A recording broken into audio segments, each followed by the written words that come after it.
Nako po, eto na, si Mr. Bimby Aquino Yap, abay meron pong tinatawag na live revelation patungkol po kay Yul, no? Ano nga ba yung kanyang gustong ipaalam sa publiko? Dahil nga ba sa kanyang ginawa ay tapos na yung tinatawag na selos factor? So yan ang ating pag-uusapan maya-maya lang. But before that, if you haven't subscribed yet to my YouTube channel, please don't forget to like, share, and subscribe at i-hit mo na rin ang notification bell for more showbiz updates. So bago tayo magsimula, panoorin po muna natin ang ilan sa mga live video na ito. Let's watch this. Tandem. Ako si Batman, siya si Superman. Ako si Wonder Woman. Kasi tandem kami for the Gimme 5. It was one section me and Yul, and then the other section was Singing Queens.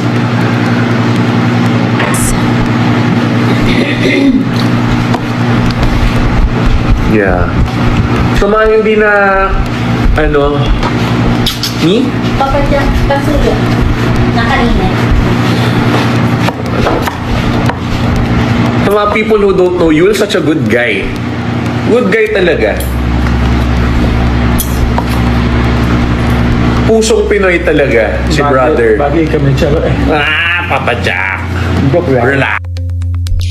So, eto na, ang chikahan sa TikTok Live. Stop scrolling muna tayo guys kasi late night manifestation unlock na naman ang showbiz chika courtesy of our favorite candid icon na si Bimby Aquino Yap. Sa isang viral TikTok live stream na mabilis na kumalat sa FYP or For You page ng lahat, nagpakawala lang naman si Bim ng isang bombang chika tungkol sa kanyang internal tension at sa drama sa panig nila ng kanyang Eat Bulaga co-host na si Mr. Yul, ano? So eto na, ano nga ba yung drama, no? Sabi dito, sa kanila pong panig or sa centerpiece ng kanyang kwento, ang tinatawag na netizen na Bim versus Yul ay di umano'y rival arc at ang naging paboritong pambansang kuya figure ni Raisa May Dizon.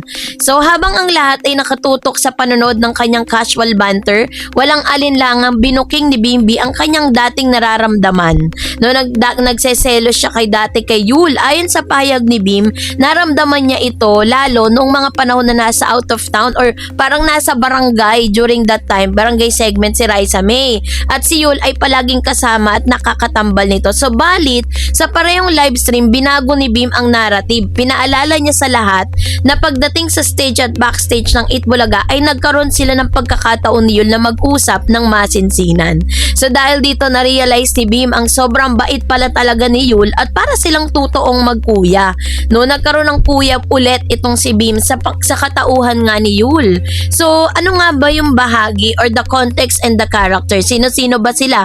Para sa mga hindi pa nakasubaybay sa panibagong henerasyon ng Dabber Cats, yung breakdowns, si Bimby, the unfiltered reality star, si Bimby anak ni Queen of All Media na si Chris Aquino at PBA legends na si James Yap ay lumaki sa harap ng camera na sanay tayo sa publiko na nakakita siya na nagpapakatutot, walang preno kung magsalita at napakalambing nang pumasok siya sa mundo ng noontime television at showbiz bilang bahagi ng bagong henerasyon ng personalities. Bit-bit niya ang kanyang natural na Chris Aquino charm na updated para sa Gen Z audience. Sabi nga, si Raisa May naman from aling maliit to teen icon, 'di ba? Na ngayon talagang grabe po yung mga fans niya, 'di ba? Sobrang dami. At si Yul naman, ang mabait na kuya sa barangay. Si Yul ay di umano'y isa sa mga lumalabas at nagiging visible sa mga segments ng Eat Bulaga, lalo na sa mga malalapit na barangay interactive portion dahil sa kanyang karisma at pagiging approachable at galing makisama. Mabilis silang naging komportable kasama ang iba pang cast kabilang na si Raisa May. So ano nga ba yung anatomy ng kanilang selos sa Gen Z perspective? Bakit nga ba nag-trending at naging usap-usapan ang pambansa pahayag ni Bim? Bakit ganun na lamang ka-invested ang netizen sa usaping ito? So the selos, the talk, and the vibe. Naiinis, nagseselos kapag nag-uusap sa stage at na-realize na sobrang magkasama sa barangay backstage ng maayos, mabait pala at magkuya. The power of Gen Z vulnerability. Sa lumang showbiz playbooks ng mga artista ay karaniwan karaniwang natatago sa likod ng PR or public relation.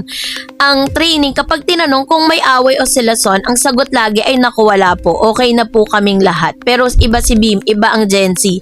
Sa modernong kulturang popular, ang pagiging vulnerable o ang pag-amin ng oo, nagsiselos ako, ay itinuturing na tanda ng pagiging real at authentic. Hindi ito ay kinakaya, sa halip ginagawa itong topic para open communication. Nung sinabi ni Beam sa TikTok live na nagsiselos siya, hindi niya gustong sirain si Yul. Gusto lang niya magpakatotoo ng kanyang nararamdaman or the FOMO, fear of missing out.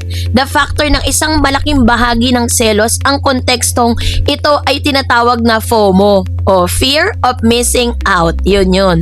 Kapag nakikita ni Beam na masaya sina Rice at Yul sa barangay segment, sabang siya ay wala roon o nasa ibang lugar, natural lang magkakaroon ng pakiramdam na naiwan sa saya o sa bonding moment. Sa mga kabataan kasi ngayon, ang pagsasama ng mga barkada, out of town trips, outdoor shoots ay pinaka mabilis na paraan para bumuo ng inside jokes at malalim na pagkakaibigan. Dahil magkasama palagi sina Yul at Raisa sa labas, doon nabubuo ang kanilang solid na samahan. Bagay na naging dahilan kung bakit nakakaramdam ng kaunting inggit or selos ang mga hindi kasama sa shoot. So bahagi na rin po ng backstage conversation and resolution. Ano nangyari nung sa wakas ay nagharap-harap na sina Bimbi Yul sa backstage ng Itbulaga. Ayon mismo sa kwento ni Beam, hindi idinaan sa parinigan sa social media ang usapin. Nagkaroon sila ng pagkakataon na mag-usap at magkasama sa mismong Itbulaga studio. So ang realization sa pamamagitan ng isang direktang pakikipag-usap, nakita ni Beam ang totoong pagkatao ni Yul. Ang kanyang napatunayan na si Yul ay sobrang bait at walang anumang masamang intensyon o kompetisyon. So dito ngayon pumasok yung damag-kuya dynamic. Sa halip na maging magkatunggali, nag-shift ng kanilang relasyon mula sa imaginary rivalry patungo sa isang tunay na brotherhood o magkuya. So ang pagtigil na ba ang pagseselo? Sa bahaging ito masasabi ba natin na tigil na ba siya? So parang oo, absolutely. Ang mismong pag-spill ni Beam ng kwentong ito sa TikTok live, ang pinakamalaking patunay na tapos na ang usapin ng selos.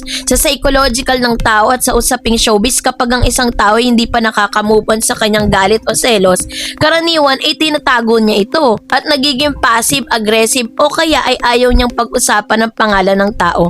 Kapag ang isang usapin ay ginawa mo ng tawang-tawa at ikinuwento mo ng pampubliko na para bang nakalipas na alaala, ibig sabihin ay healed ka na sa usaping yun. Matagal mo nang natanggap at napagtawanan na lang ang sarili mong lumang insecure moments, ano?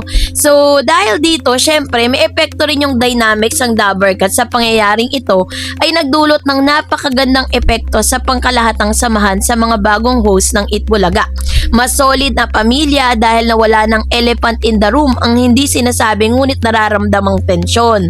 So mas magiging natural at masaya na ang palitan ng biruan ni Beam at Raisa at Yul kapag magkakasama sila sa camera. Good TV content, ang ganitong uri ng tunay na samahan, pag-aayos at pagiging blanco sa nararamdaman ay gustong-gusto ng mga modernong manonood. Mas nakaka-relate kasi ang madla sa mga artistang totoong tao, no, na nagkakaproblema, nagkakaayos din kumpara sa mga artistang napaka-protektado ng mga script. So, sa bahaging ito, sis Mes, para sa mga maunawi ng lahat kung paano titignan ang modernong henerasyon ng pangyayaring ito.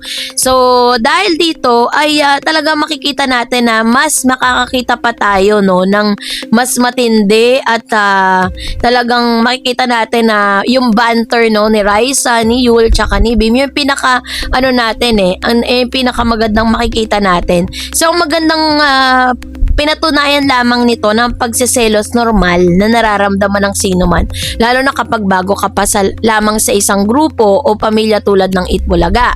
Ang magandang komunikasyon at ang magiging bukas sa backstage ay kayang magpabagsak ng anumang maling impression or imaginary rivalry. Mula sa dating tingin na katunggali si Yul, di umano'y opisyal nang pumasok sa circle ni Beam bilang isang mabait na kuya.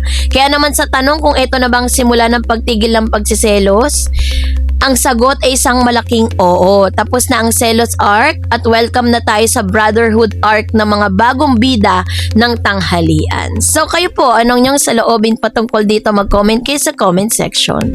And that's it for today. For more videos and updates, please don't forget to like and subscribe, and please don't forget to follow my Facebook page, Dareds TV and Dareds channel. God bless everyone.